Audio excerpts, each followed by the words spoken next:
Let's review the nature of IT recruitment. It's a sales role. You need to know your product, job roles, salary, benefits, projects, company, what your target audience wants, and how to convey your value propositions and make them want to buy.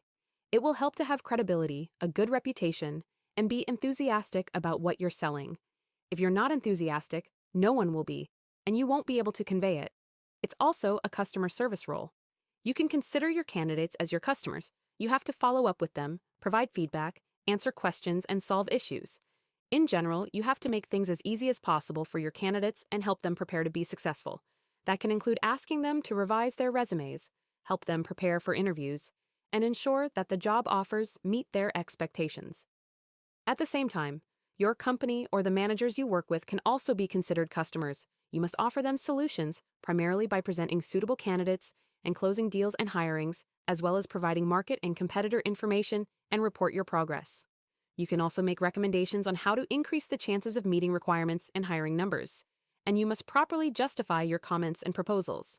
You must also have good communication and interpersonal skills, such as conveying messages clearly, listening and gathering important information, analyze said information, reconcile the interests of the parties involved, and negotiate with them. It is important to have a solution-focused mindset.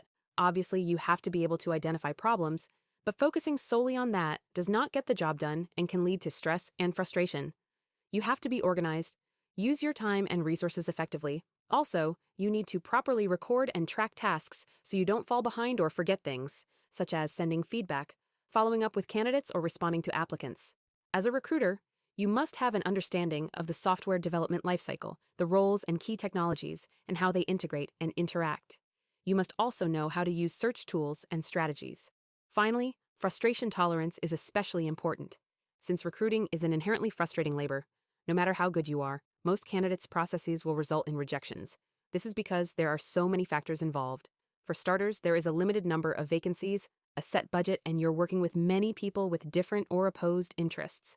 Candidates want to earn as much as possible, and companies want to pay as little as possible.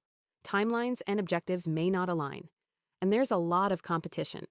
This is part of what frustrates and drives many people to despair. The feeling that too many things are out of their control.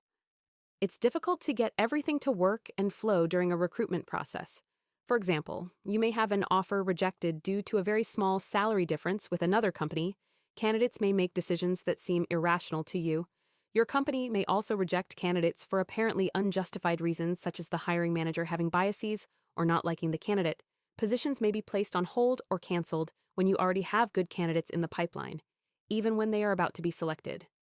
Keep in mind that your salary is partly paid to keep a cool head and be resilient. It's a skill you must develop and improve.